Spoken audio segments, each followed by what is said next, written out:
Well, same thing is true in love's origin. When you meet somebody or your client meets somebody, they meet somebody, and they think they know, and they tell all their friends, but they don't know.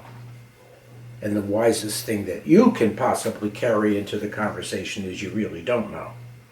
And you don't know what's going on today either, do you? You want to tell me what's going on today, but you don't know what's going on today. If your orphan kicks in, then you want to compensate for what they bring in or don't bring in. But if your orphan doesn't kick in, you can stay curious. You can say, huh? What did you just say? Did I hear you right? You just said that? Tell me more, please. Would you expand on that? That's me talking. If I'm centered and my orphan has been kicked out of the room for an hour, I can be curious. I can be attentive. I can be curious. I can be present. I can be persistent. I can be genuine. That's the little model we call the CAPS model. Curiosity, attentiveness, presence, persistence, and genuineness. So, origin is the platform for maybe looking at what you bring to partnering. And early on in that process, you start to have questions that aren't answered. All of us do. And so do they.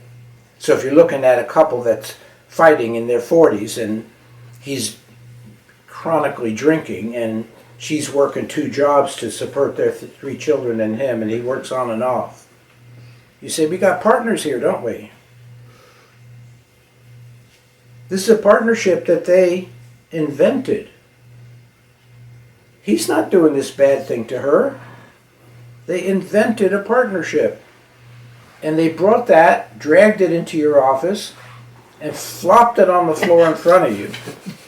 And say, look what a mess my life is. My wife and I don't make love anymore. Oh, you know how it is, Stephen, with women? What do you mean?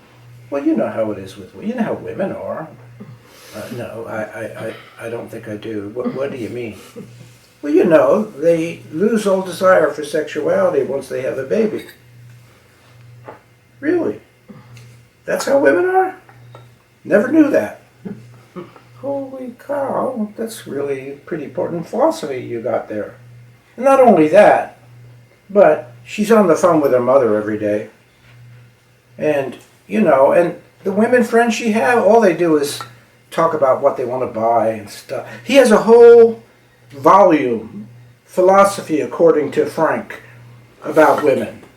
And he expects that I will buy into that philosophy right away.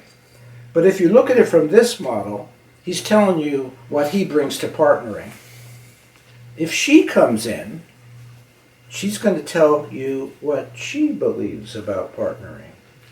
And you're going to go, what do I believe about partnering? Where am I with women and men that I partner with? What expectations and what projections and what assumptions do I bring to the partnership? It's easy to see it's right in the scriptures, the Hebrew scriptures, the Christian scriptures. You know, you see the speck in your brother's eye and you can't see the beam in your own. My God, that's a universal truth. Because you can do that. I can tell you in the next couple of hours everything that's wrong with Lynn. She won't volunteer for it. And vice versa. And vice versa. But I won't volunteer for it. I once did, though, because my orphan says, you're right about everything. I've been such an effing failure relationally. Remember, I had 2 divorces. Remember, I left home at 13. Remember this, remember that, remember this, remember that.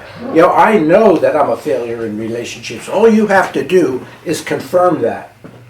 And I will do the dance with you. And what will the dance be? I will perform. I will try to be better. I will try to be nicer. What's going on? I don't know what Dune was talking about, but I wanted him to shut up. Okay. Where did you go at 13? What's that? Where did you go at 13? At 13, to a farm in Pennsylvania. He lived on a farm for 2 years and learned to do farming. Wow. But he was a good guy. The farmer was a good guy. But the thing is that I didn't know what I was doing. I knew I had to go somewhere. I didn't know what I was doing, and my parents didn't notice. Well, goodbye, Stephen. That's what they said. Well, goodbye. So it took me another 30 or 40 years before I had children of my own to notice that if a 13-year-old son or daughter left my house, it wouldn't go like that. Right. You know, I would be so involved in that and so confrontive of that. So you bring this orphan psychology into partnering in almost every way, and guess what? I have no trouble thinking if my partner's saying, "Well, I'm going to leave you." And I've had many men tell me this. You know, Steve, in this voice. You know, Stephen, I'd be all right with that. I'm pretty good living alone. I don't have a problem. I'm not afraid to live alone. And you know, we make enough money. She'd be okay, and I'd be okay. It's not that, Stephen. It's not that, you know. What the hell are they saying? What, you never loved in the first place? You have no reality between the two of you at all? You're going to miss? What? So the patterns make us numb to the realities. And we practice them because they originate in our lives. We practice them and practice them. So think of your mother and father. I don't care if they were good or bad, however you want to describe them. The mother and father, Freud said, have to be left. There are 6 people in the bed. You got to kick 4 of them out. The mother and father have to be left. You have to leave the entourage. And the entourage has to do with the orphan. The orphan has to do with trying to survive, and the survivalist has to be left. And those people in your office have a very, very, very clever way of maintaining that notion that it's impossible. That the reason it's impossible is them, not me. Bruce Derman, who just passed away a month ago, wrote a book, We'd Have a Great Relationship If It Weren't For You. He got it. He nailed it. So perfect. Yeah, that's true of most of us. You only have to think of your most recent conflict with somebody you love, and it was about them, not you. Well, of course. Right? Yeah. I got PhDs in that one. That's right. Man. Taught me at school. Linda, you have to. I can go right there, this exasperated sighing. I'm so patient with her. So, in the first phase, going from origins of love, what do? You do the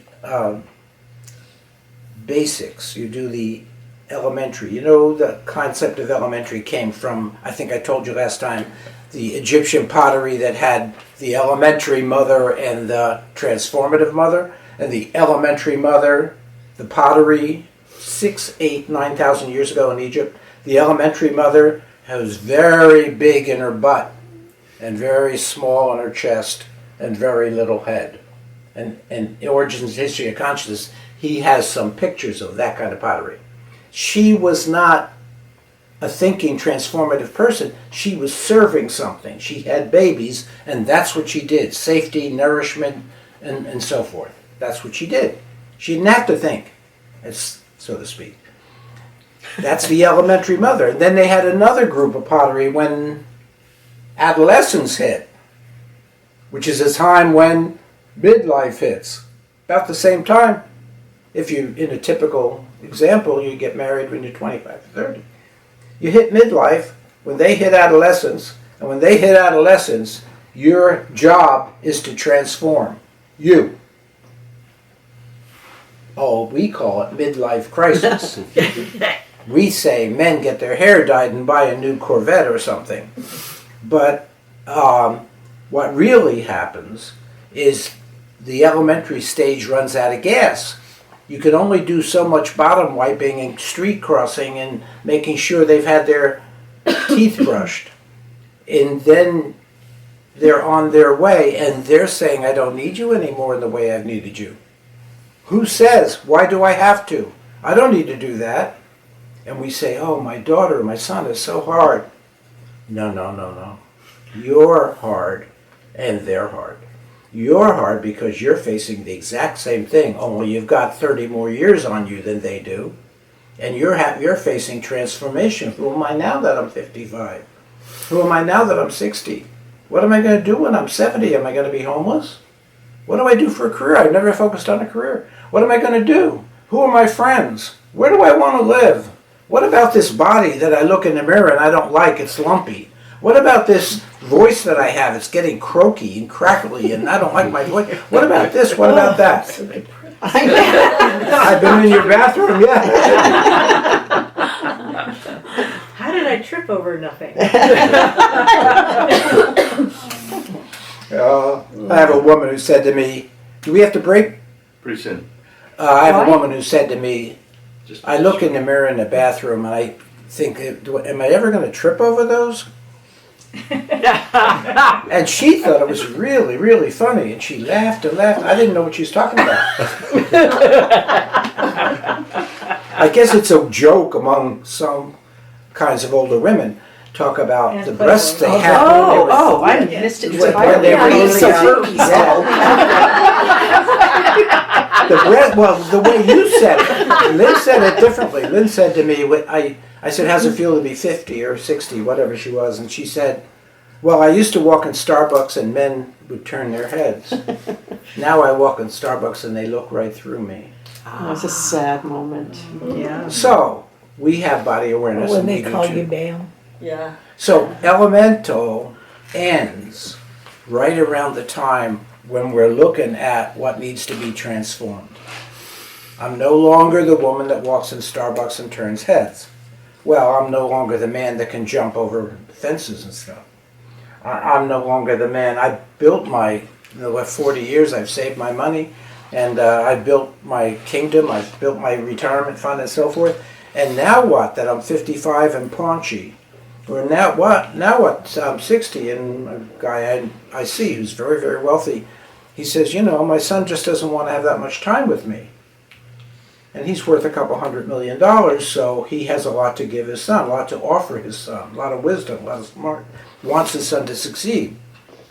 His son says, I don't know if I want to do what you did. You were never home. Yeah. Mm-hmm. Whoa, what a knife, huh? You were never home. He said it just like that. You were never home. And you're bleeding out your side, and you don't know why, you're crying. And he's 24, and you sent him to Wharton, and you give him all the best possibilities. And he says, I don't know if I want to be part of that. Then you have to say, well, what about me? I'm late 50s now, and, well, Stephen, what do you think? What'd you say? Who am I now? Yeah. Who am I now? That's the first transitional question. Because following elemental, you move, whether you want to or not, into a stage called transitional. I'm calling it transitional.